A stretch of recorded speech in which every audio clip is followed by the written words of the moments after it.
اگر کسی شخص کے پاس بہت سارا پیسہ ہو اور وہ اسے برابر تقسیم کرتا ہو اور دوسرا شخص صرف اور صرف اللہ کا ذکر کرتا ہو تو وہ اللہ کا ذکر کرنے والا شخص اس تقسیم کرنے والے شخص سے افضل و اعلیٰ ہوگا۔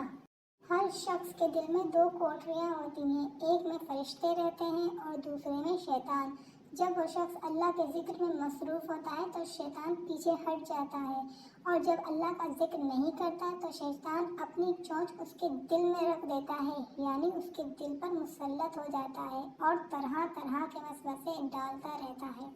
رسول اللہ صلی اللہ علیہ وسلم نے فرمایا، کسی بھی آدمی نے کوئی عمل ایسا نہیں کیا جو اللہ کو ذکر سے زیادہ اس کو اللہ کے عذاب سے نجات دلانے والا ہو۔ حدیث میں آیا ہے، ایک صحابی نے عرض کیا، یا رسول اللہ، اسلام کے احکام تو بہت ہیں، تو آپ مجھے کوئی ایسی چیز بتا دیجیے جو میں مضبوطی سے پکڑوں اور برابر کرتا رہوں۔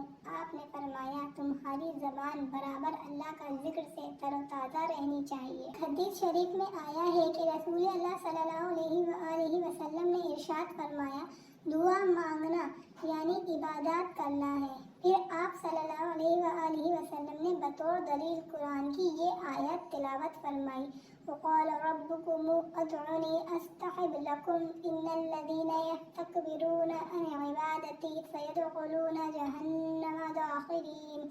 ترجمہ، اور تمہارے رب نے فرمایا ہے، مجھ سے دعا مانگا کرو، میں تمہاری دعا قبول کروں گا۔ بے شک جو لوگ میری عبادت سے مکر جاتے ہیں وہ لوگ ضرور جہنم میں داخل ہوں گے اور وہ ضرور خوار ہوں گے۔ رسول اللہ صلی اللہ علیہ وسلم نے بتلایا، جب بھی کوئی جماعت اللہ تعالیٰ کا ذکر کرنے کے لیے بیٹھتی ہے تو فوراً رحمت کے فرشتے ان کو چاروں طرف سے گھیر لیتے ہیں اور اللہ کی رحمت ان کو ڈھانپ لیتی ہے، سکون و اطمینان ان پر برسنے لگتا ہے۔ اللہ تعالیٰ ان فرشتوں کو ذکر کرنے والوں کا تذکرہ کرتے ہیں جو اس کے پاس موجود رہتے ہیں۔ سبحان اللہ۔ ایک حدیث میں آیا ہے، ایک صحابی کہتے ہیں کہ آخری بات جس پر میں رسول اللہ صلی اللہ علیہ وسلم سے جدا ہوا ہوں وہ یہ ہے کہ میں نے آپ سے دریافت کیا، کون سا عمل اللہ کو سب سے زیادہ پسند ہے؟ آپ نے ارشاد فرمایا، وہ عمل یہ ہے کہ تمہیں اس حالت میں موت آئے کہ تمہاری زبان اللہ کا ذکر کرتی ہو۔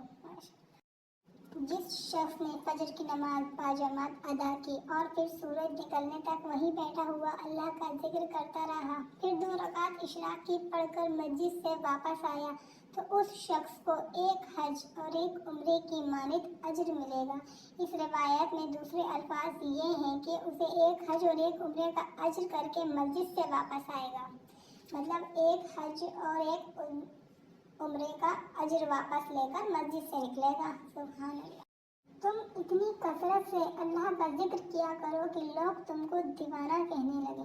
ایک حدیث میں آیا ہے، ایک پہاڑ دوسرے پہاڑ کو اس کا نام لے کر آواز دیتا ہے کہ اے فلاں پہاڑ، کیا تیرے پاس کوئی ایسا آدمی گزرا جس نے اللہ کا ذکر کیا؟ تو جب وہ جواب میں ہاں کہتا ہے تو وہ خوش ہوتا ہے اور اس کو مبارکباد دیتا ہے۔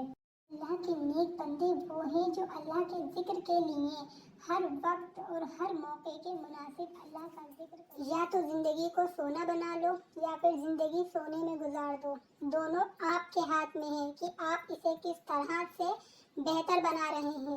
آپ اسے انویسٹ کر رہے ہیں یا پھر ویسٹ کر رہے ہیں۔ یہ سوسائٹی گواہ ہے اس بات کی، کیونکہ اسی نے بہت سی زندگیوں کو برباد اور آباد ہوتے ہوئے دیکھا ہے۔